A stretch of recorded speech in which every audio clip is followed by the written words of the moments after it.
Good evening, everyone, and welcome to the Brian Crombie Radio Hour. Eugene Lang is my guest tonight. He is an assistant professor at the School of Policy Studies at Queen's University. He is a frequent commentator on politics and business and economic issues, and he wrote a column most recently that I read that I thought was just very interesting, called Justin Trudeau's Barren Business Legacy. Barren Business Legacy. He wrote an article several years ago about is the business liberal dead or extinct. Eugene Lang, welcome to the show, sir. Great to be here. Thanks for having me. My pleasure. So, what's your argument? Did Justin Trudeau, our prime minister, not have a business legacy at all?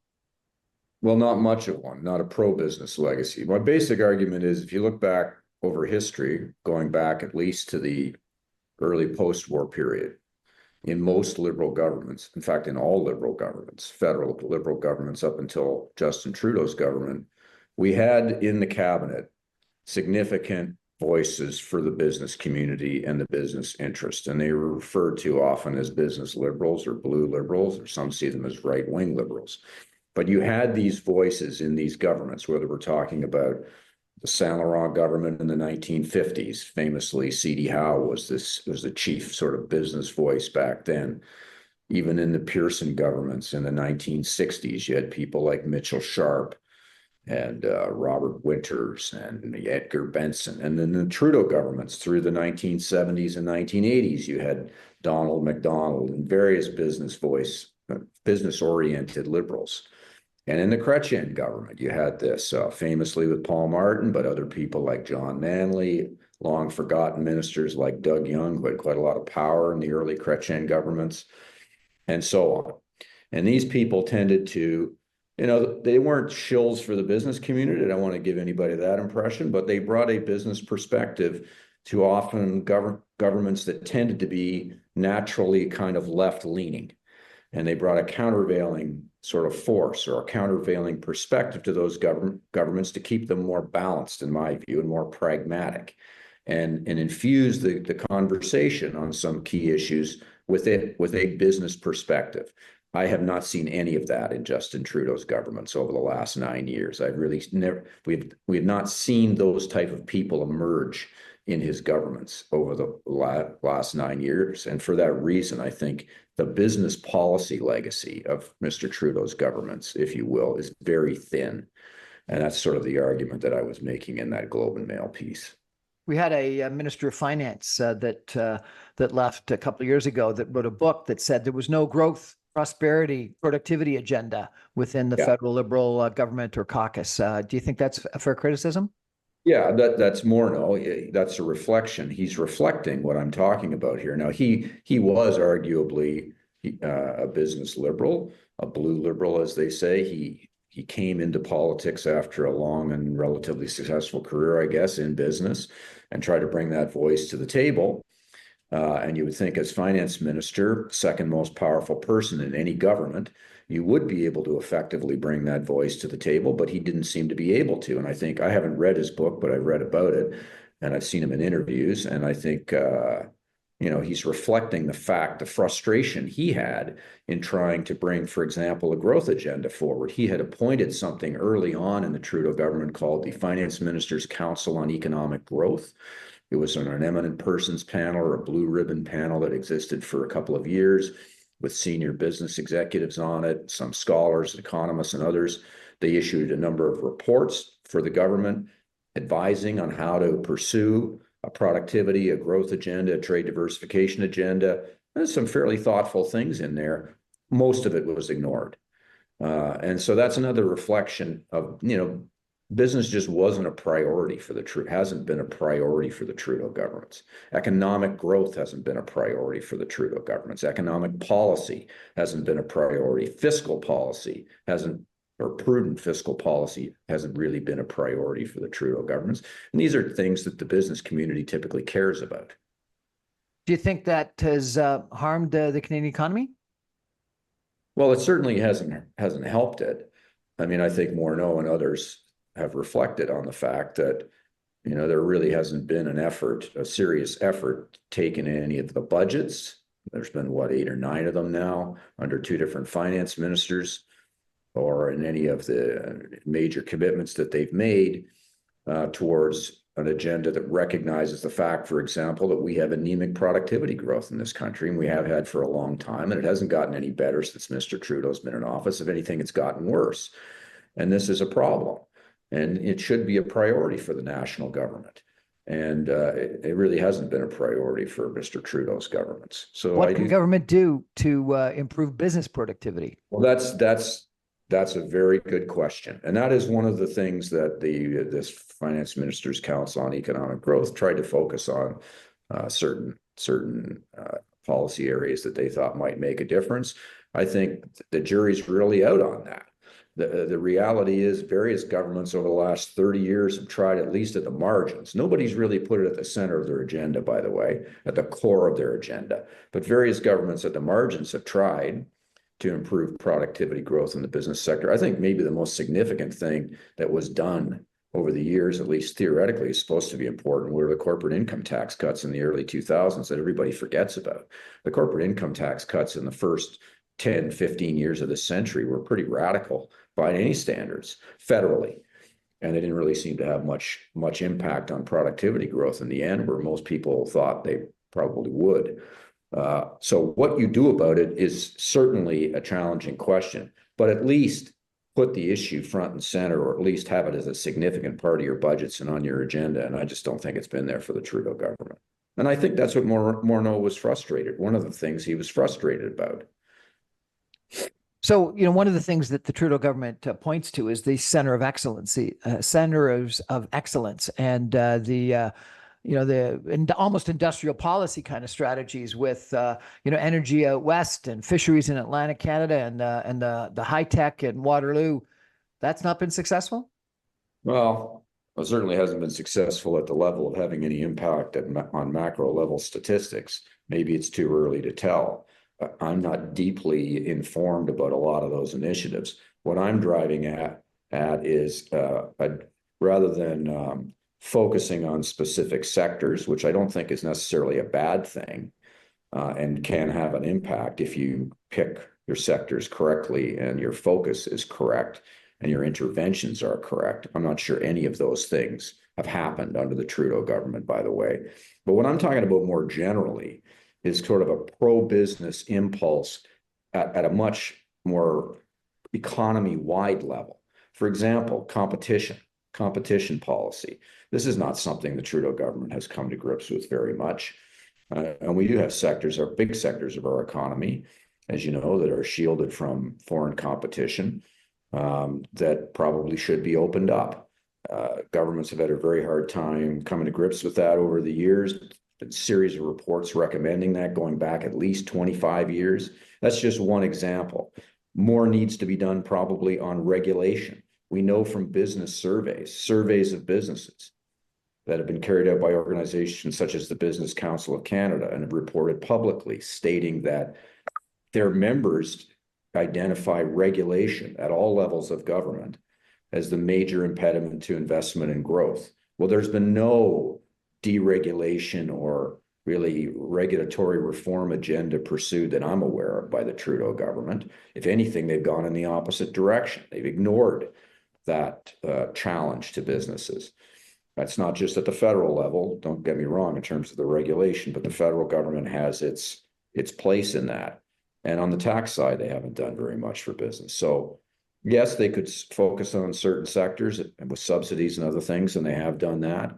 But I'm talking about at a more generalized level. I haven't seen much of a pro-business impulse. Let's talk about regulation for a second. I think there was a Supreme Court a decision that the federal government was playing a role in regulation that was inappropriate, and that they were getting involved in areas of provincial jurisdiction.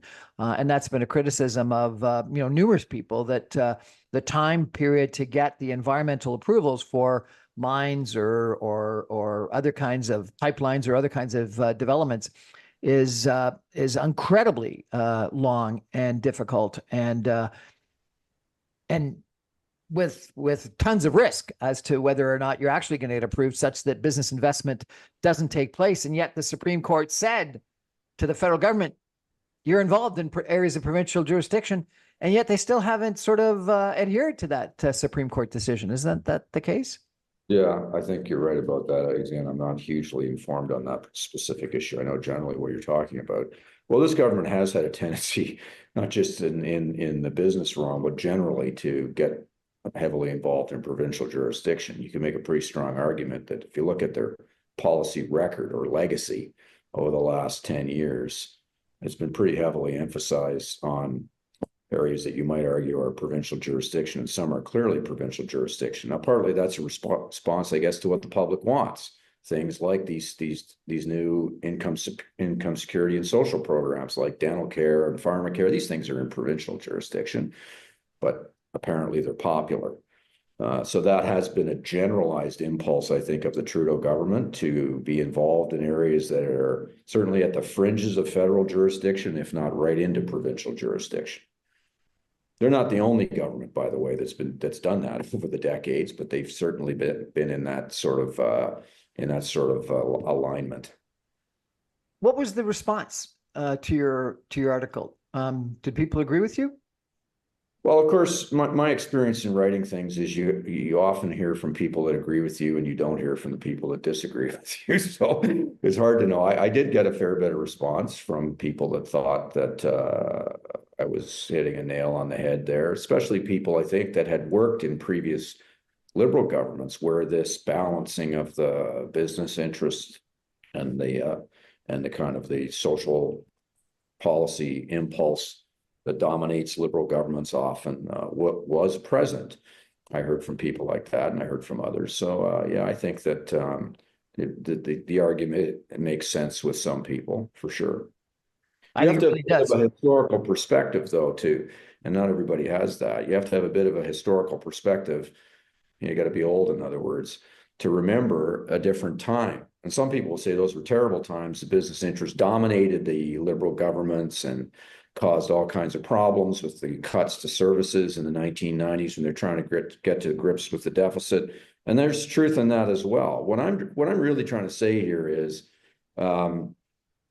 you need a right wing in a Liberal government, because otherwise the left wing will tend to really dominate and you'll be losing altitude all the time. You need a right wing to balance things off. It doesn't need to be the dominant wing. If you look at the history of the Labour Party in the United Kingdom, a social democratic party, there's always been a right wing in the Labour Party that has played a significant role in trying to balance off the Labour Party. And it's been probably most successful when that right wing has been listened to, at least to some degree. I'm kind of making the same argument with the Liberal Party. Well, I think I could argue with you that you also need a left wing in the Conservative Party, and that losing the red Tories and the progressive portion of the Progressive Conservative Party has probably been a negative. But the polls would suggest I'm wrong. I agree with you. I mean, well, I think what we're both saying is you want a party that's less ideological and more pragmatic, which is sort of in the kind of general orientation of where most Canadians are, I think. Some people regard that as centrist. I don't particularly like that term, but to me, it's a pragmatism. We're balancing things off, trying to balance different interests off. They used to call these parties brokerage parties, where they would broker these different interests behind the scenes. Liberal Party isn't really so much of a brokerage party to my mind anymore. It's become, over the last 10 years, a pretty left-wing, almost a red version of the NDP. Well, I want to talk about that a little bit, but we're going to have to take a break for some messages. Our guest tonight is Eugene Lang. We're talking about the Liberal Party and Justin Trudeau, and a column that he wrote that criticized the Trudeau legacy as being barren from a business standpoint. Stay with us, everyone. We'll be back in just 2 minutes.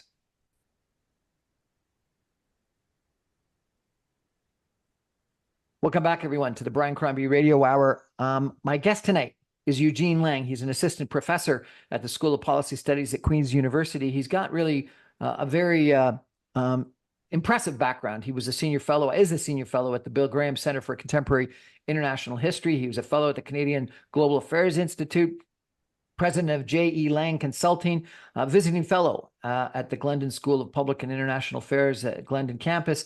He's got a master's in political science from the London School of Economics and a master's in public policy administration from Queen's University and another master's from Western University. How do you get 3 masters?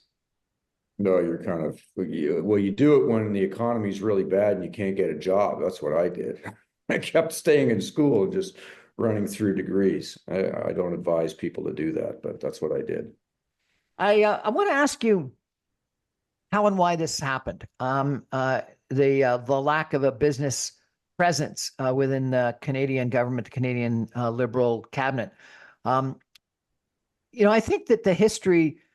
Well, let me take you all the way back. As you mentioned, Saint Laurent, my grandfather was a $1 a year man during the C.D. Howe time period in the aftermath of, actually during World War II and then right thereafter. And there was a real history of the role that C.D. Howe played. Some people thought almost, as you said, too much of a role that C.D. Howe, and maybe you could mention that.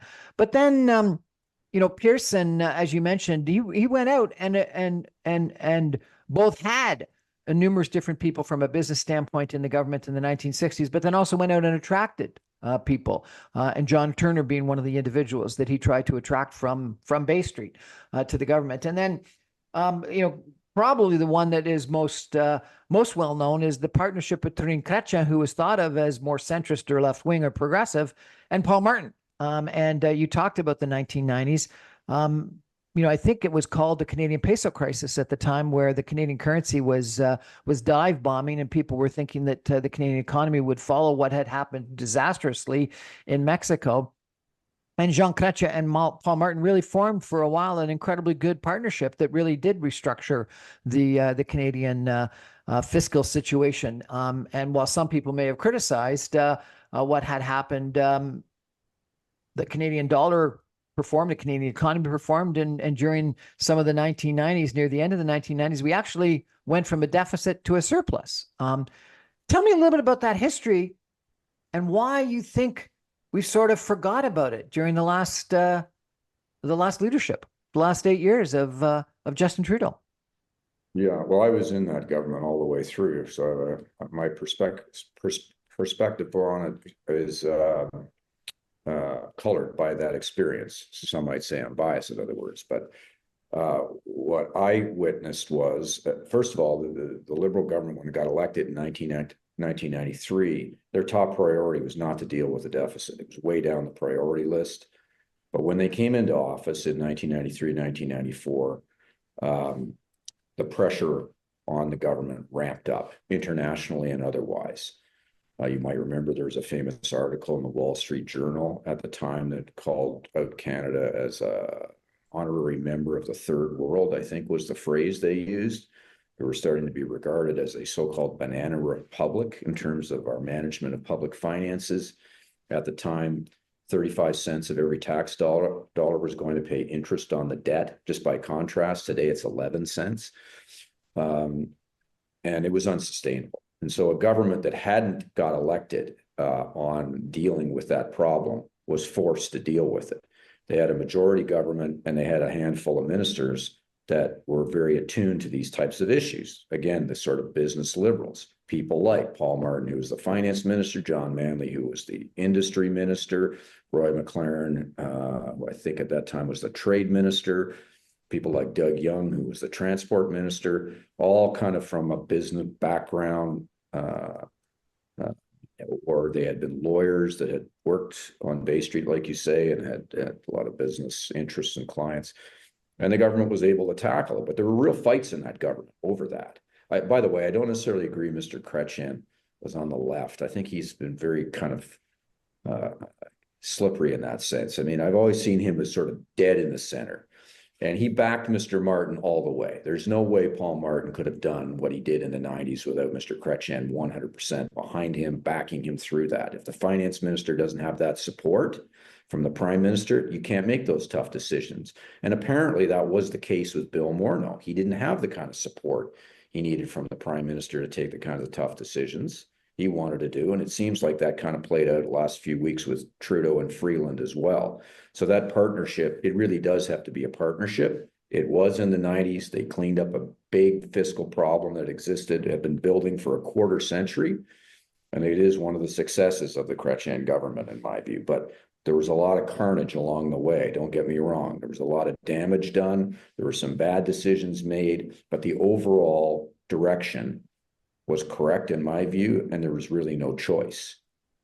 Was it easier because you had this crisis from a fiscal standpoint, and also the U.S. Bill Clinton and Al Gore, Democrats were in the White House, but they were more right wing or centrist Democrats, Democratic Leadership Council, I think it was, and they went in the United States into surplus as well by the end of the 1990s, and so therefore you had a Democratic government in the United States that was actually following a very similar kind of approach. So. Yes. Was it easier because of necessity and because of the example from the United States? Yeah, I think it was. There was sort of a general zeitgeist, if you will, in Canada, the US, Britain, and other countries around sort of this sort of neoliberal agenda or ideology, some would say.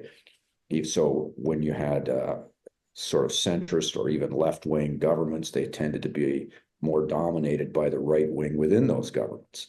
But partly that was conditioned by the times that demanded it, especially in Canada with this big fiscal problem that we faced. There was really no choice. It wouldn't have mattered who the government was. They were going to be forced by the mid-1990s to really come to grips with the deficit and the debt problem. I mean, people forget it was almost 7% of GDP deficit. It was a 70% of GDP federal debt to GDP ratio. Unemployment was very high. Inflation was, pretty well in the box, but that's because interest rates were very high at the time. It was not a great time. The other thing that benefited the Chrétien government in getting to grips with that was, as you say, the U.S. government was getting to grips with its problem, and the U.S. economy was started to grow rapidly after about 1994, and Canada kind of got pulled along the ride for that, along with that, and got a lot of benefit out of that U.S. growth, which translated into more revenue for the federal government. So right now, Canada's debt deficit as a percentage of GDP, I understand, is less than 2%. So I think it's around 2 of the latest estimates, which is low by historic standards. And the U.S. is above 6. And almost every single major economy is in that 4 to 6% of GDP. So Canada, from a deficit standpoint, surprisingly, given the press we hear, is actually reasonable. What gives? Well, it's reasonable from an international comparative perspective, and it's reasonable from a historical perspective. If you're looking at say, the last 30 or 40 years, as I said, through the 90s, the deficit was much higher than that, and in the 80s and in the 70s. So it is relatively low. So I'm not saying that the Trudeau government has been a fiscal policy disaster, but I am saying they haven't been particularly prudent either. The reason the Trudeau government was able to mount the kind of financial support they did during the pandemic, which was up to 15% of GDP, was because they inherited a very strong balance sheet that had been basically built up or established in the previous 20 to 25 years and maintained over time. So when we went into the pandemic, the federal debt to GDP ratio was 32%. At one point during the pandemic, it hit 50%. We had the luxury going in of being able to do that. If we had gone into the pandemic with a debt ratio like we had in 1995 of 70%, there's no way they would have been able to mount that kind of fiscal support that they did during the pandemic. So we were in a good position to do it. My point is that was great. And it was, as I say, there was a lot of sacrifice that had been made in previous years to get us into that position. And since the pandemic, the fiscal consolidation hasn't really been very aggressive. It probably could be more aggressive than it has been. And prior to the pandemic, the Trudeau government was running deficits they shouldn't have been running. There was no need to be running those deficits prior to the pandemic.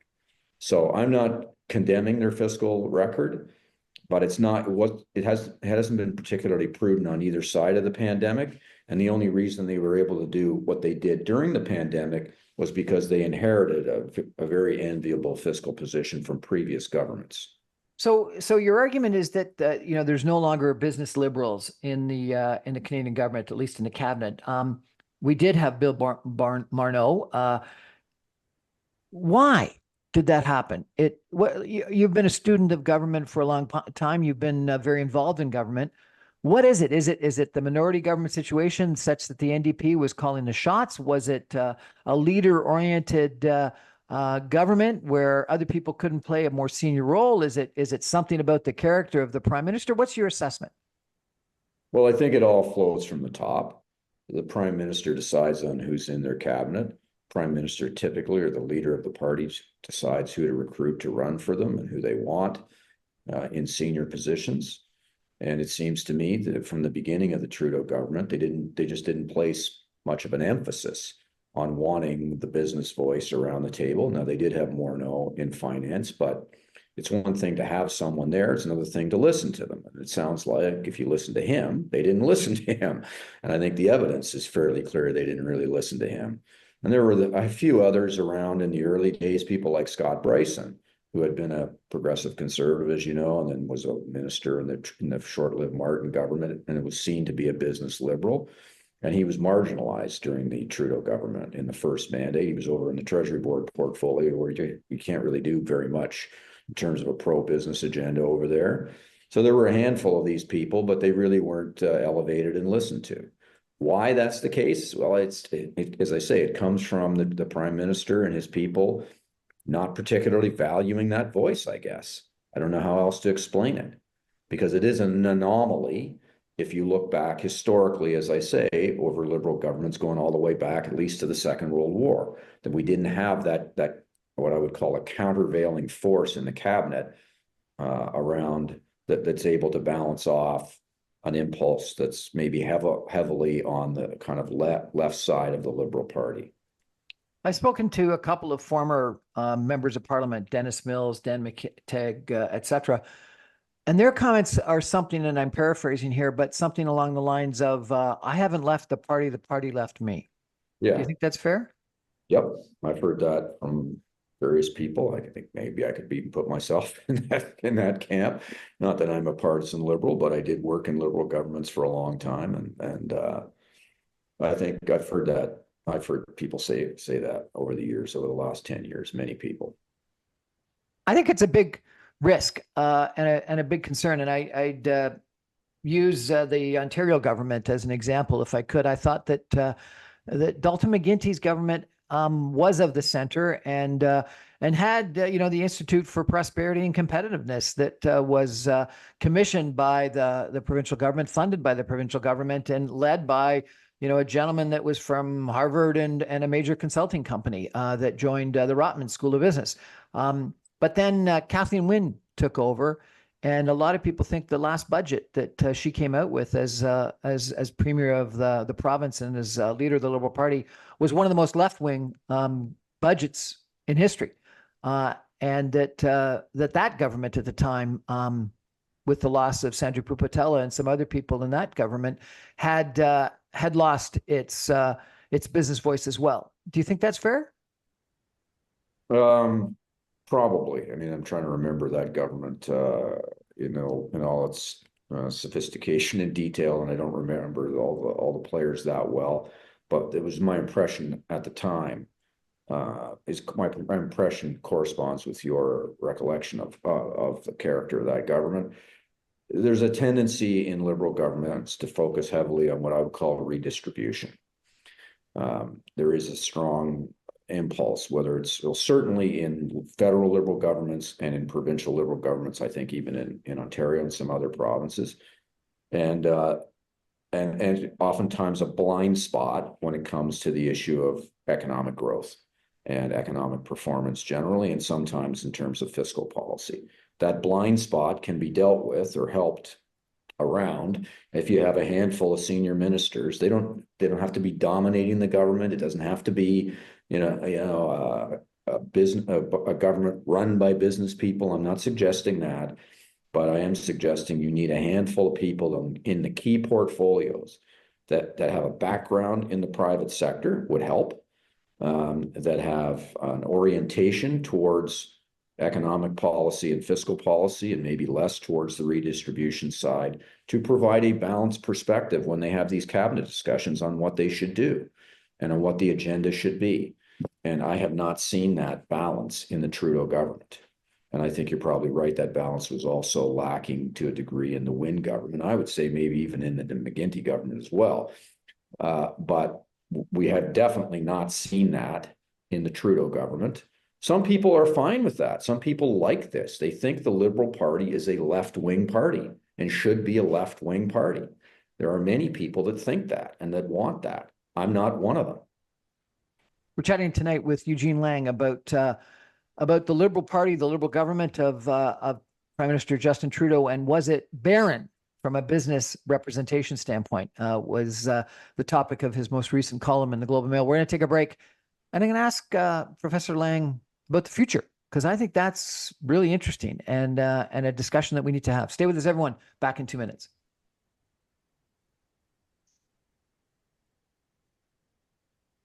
Welcome back, everyone, to the Brian Crombie Radio Hour. We're chatting with Professor Eugene Lang. He's written a really interesting article in the Globe and Mail, a column that argued that Justin Trudeau's government was barren from a business representation standpoint. We've put sort of the history of good, successful governments in the past, and I would argue that most governments that have been successful have had to have this sort of partnership. I think that there were strong finance ministers that Stephen Harper had, whether it would be Jim Flaherty as one example and or others. And so I think that this combination of a prime minister and a finance minister that's really got a strong voice is critically important and helpful.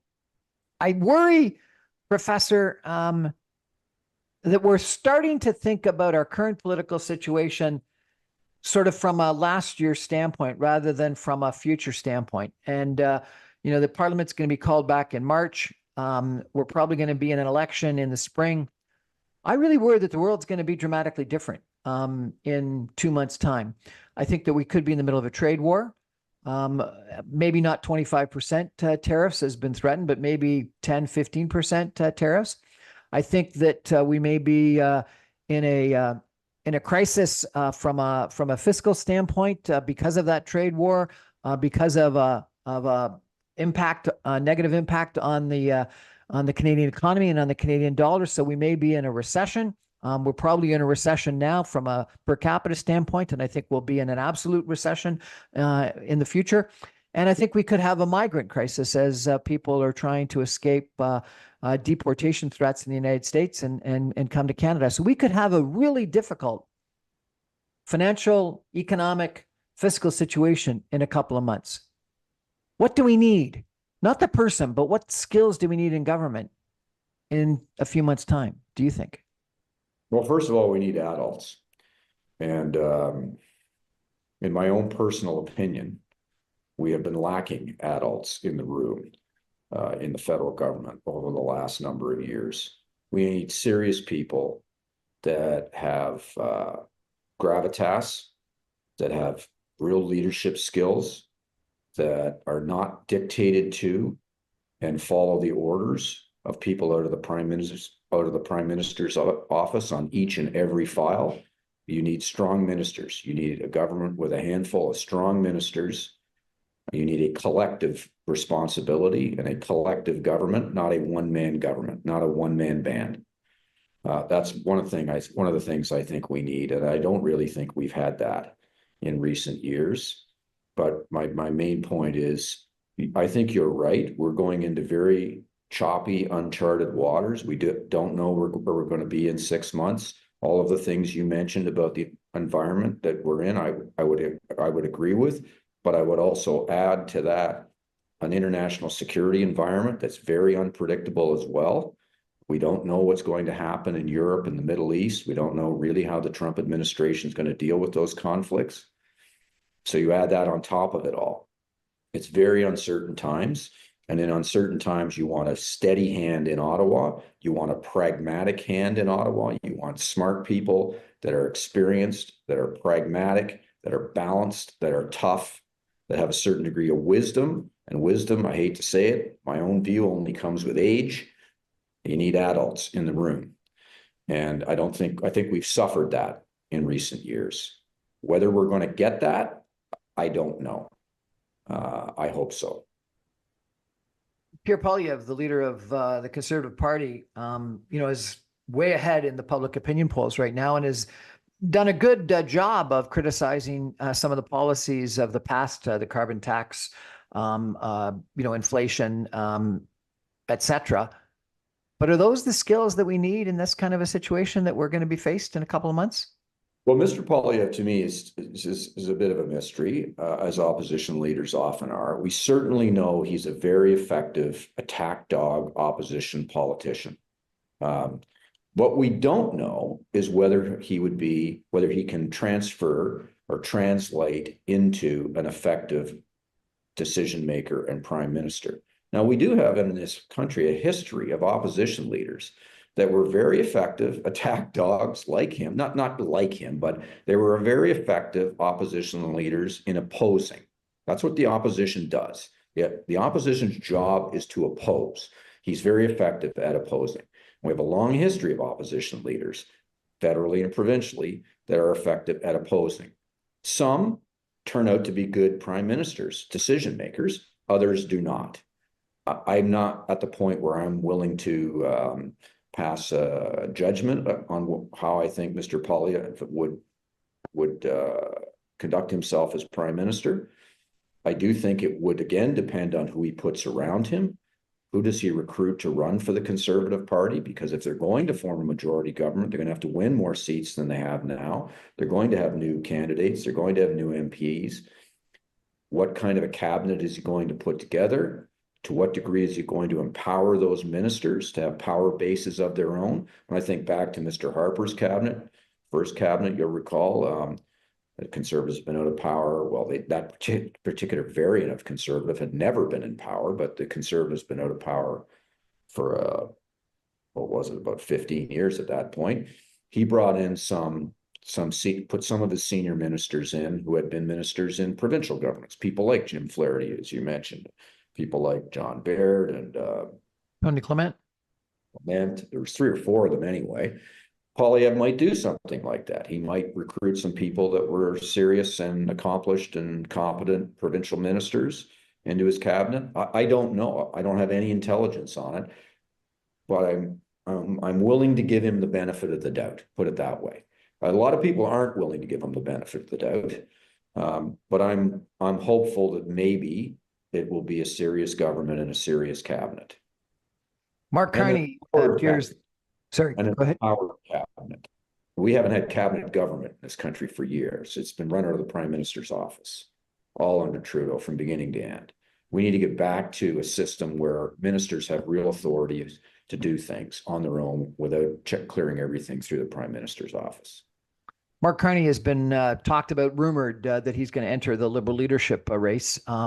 From a resume standpoint, it's reasonably impressive. Governor of the Bank of Canada, Governor of the Bank of England, investment banker, etc. The criticism is that he's not a retail politician, that he hasn't been out there knocking on doors, shaking hands, etc.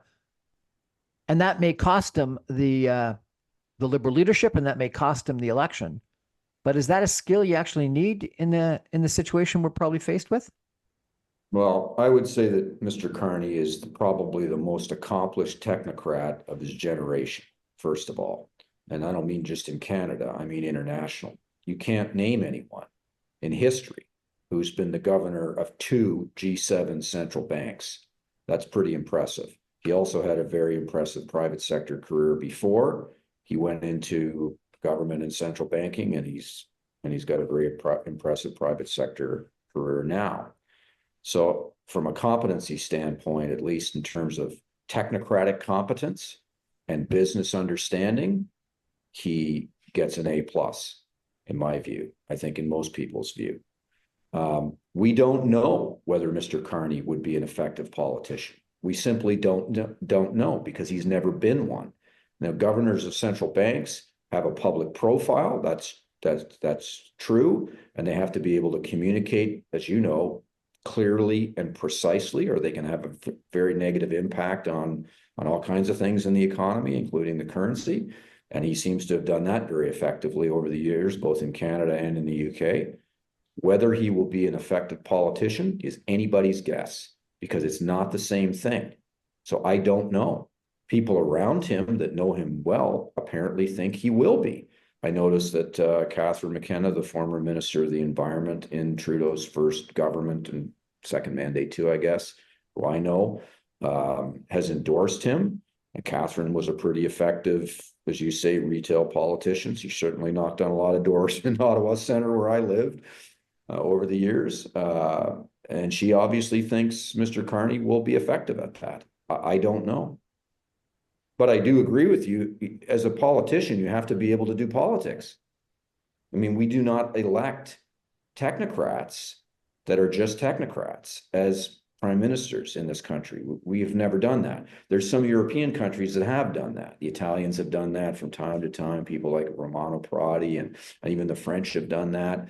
We don't do that here. Our prime ministers have to be electable and have to be appealing in some way to the public. They have to find a way to get through to the public. And there's different ways to do that. Would Mr. Carney be able to do it? I don't know. I'm not sure anyone knows. I'm not I guess sure my concern is that I think he might be a very effective prime minister. I just don't know if he'll ever get the chance to get there because of the process one has to go through to get there. Well, yeah, I mean, you're right. And the process generally is, you got to go through a leadership process, and you certainly have to suffer a lot of fools usually to get that crown. Whether you're willing and able to do that is one thing. And then you go into a general election where your party is trailing probably in third place in most opinion polls, and is in danger of becoming the third party. I think the real question with somebody like Mr. Carney is, I imagine this is what he's struggling with, but I don't know, if he was to become Liberal leader and they were to become the third party or even the official opposition to a Conservative majority government, is he willing to be leader of the opposition or leader of a third party for 4 years or more? I think that's a real question for some of these people. I think it's a very valid question, but the discussion I've been having with people of the late is that I firmly believe that the world may be a very different place in March than it is today. We're addressing our concerns of what Trump might do right now. I worry that we're going to be in the reality of what Trump has done. And as I've said a couple of minutes ago, I think it could be a trade war and a recession. And I think the world reacts differently. Canada reacts differently in that kind of a situation. What do you think? In terms of how Canada would react or should react? And votes. You think about how you vote when you're thinking about a pandemic and inflation and axe the tax. The line that Pierre Poilievre had on his podium when he made the announcement the other day was axe the tax. That's so maybe last year's argument. Next year's March and April, May's argument may be a very different argument. Yeah, let me put it another way. Canadians can tend to be very insular and self-indulgent when it comes to their politics. But if they're in the middle of what some people have referred to as polycrises, international crises of various kinds, economic, financial, international conflict, and they're all coming down at you at once, you don't have the luxury to worry about things like, the carbon tax is going up by however much. You got bigger issues to deal with. And you may be right. We may be in that situation sooner rather than later, and Canadians will be looking for a different type of leader. I mean, in 1940, if you went in 1937, nobody thought Winston Churchill was going to be leader of the United Kingdom. He was yesterday's man. He was discredited largely. And in 1940, through a leadership contest with Lord Halifax, he became Prime Minister of Britain, and the rest is history, as they say. By the way, he lost the election in 1945 after he was credited with winning the war. So you just never know in politics what the public is going to want at any given time. And if times are really in flux, and I tend to agree with you, I think they are, 6 weeks from now, Canadians may be looking for somebody very different than who they're looking for now. And someone might emerge in that. We're going to take a final break and come back with some concluding comments in just 2 minutes. Stay with us, everybody.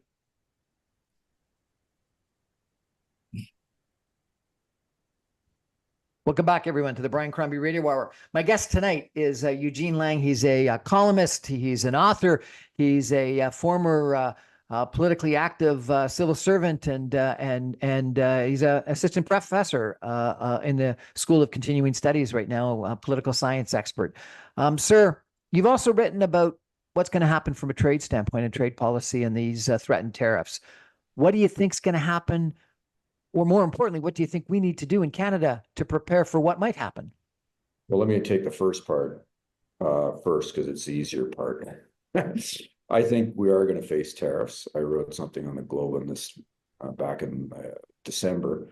I'm not sure it'll be 25%, as you were saying, but I think we're going to face a tariff. Hopefully it won't be a universal tariff applied to everything. Maybe it'll be targeted. I don't know, but I think Trump's serious about tariffs. I think what we've mistook to some degree in Canada, we don't fully understand how committed he is to the concept of tariffs. He sees tariffs as a good thing for the United States. It's not just some political thing for him. He actually believes in tariffs. He believes that they're good for repatriating employment and business activity back to the United States. He believes it's good in terms of revenue for the United States government. There are estimates that suggest a 25% tariff could yield $200 or $300 billion a year in revenue to the U.S. government, and Trump often talks about this. So he believes, I think he has a conviction, believe it or not, around tariffs. If he's got a conviction in anything, I think it's tariffs. He believes in them. We don't believe in. Most countries don't believe. Most advanced countries don't believe in them. So I think we're going to face a tariff, and it could be very bad. Most economists think a 20 or 25% tariff would tip us into a recession. Unemployment would go up, and so on. How do you deal with it? I've been thinking about that. I don't have any great answers to it. I think there's a couple different schools of thought. One is you retaliate. I keep asking myself the question, do we really have the power to retaliate in a way that's going to hurt Trump enough that he's going to yield? Or is it like stirring the hornet's nest? You just make him more antagonistic. And I don't know the answer to that. Maybe others do, but I'm not convinced. I mean, the power imbalance is so great between Canada and the US. I'm just not convinced retaliation is going to have the desired effect. I'm not against retaliation. I'm skeptical. Concessions, on the other hand, one concession could lead to another, and it could be a concessions runaway train where he's just extracting things from us left, right, and center and not yielding. So I don't know how Canada should deal with this, other than we need, first of all, which we don't have right now, a stable, relatively strong government full of adults who are clear-eyed and pragmatic about this, who are not ideological about this, and can figure out a way forward over time as the situation develops and changes, adjust. One thing we know about Trump is he's erratic. And, one day it's one thing, another day it's the next thing. We need to be nimble in the face of that erratic behavior, I think. And the federal government historically has not, as you know, been known to be particularly nimble. So we need a nimble, pragmatic, strong government with wisdom and adults in the room, and then figure out a bit of a game plan and be ready to adjust it over time, I guess, is what I think we probably need. I think we need a all hands on deck kind of attitude comparable to what we had during the pandemic and or during a world war. Yes. And this is not a military war, but I think it's going to be a trade and economic war. And I think we need to really think it through in a far more serious manner than we have already. And I agree with you that some retaliation may not have an impact, but in lots of business, lots of economics, and lots of game theory, tit for tat is the best strategy. And so if you don't, then you end up being a doormat that just gets walked over. So I think we probably need to retaliate. Yeah, I think you're right, but conventional retaliation might not be the way to go, though. You know, they're talking about orange juice and toilets. I have a hard time believing tariffs on orange juice and toilets is going to change Trump's minds I about agree. tariffs. And so, I've been arguing to some people that what we need to do is immediately, and it may not have a short-term impact, but invest in some pipelines and some liquefied natural gas facilities with unbelievably accelerated, if not almost immediate, environmental approvals, such that we just tell the Americans, all that natural gas and oil that we're shipping to you, that you're actually then refining and putting a profit on, or liquefying and then selling externally and making a huge amount of money on. We're not going to sell to you anymore because we're going to diversify. And we've been talking about it for decades and decades and decades, and we've never done it.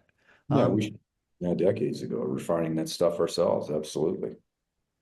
Eugene Lang, I think we're going to be talking again. This is going to be the issue for the next couple of months. I really appreciate you chatting with us today, sir. Thanks for having me. I appreciate it.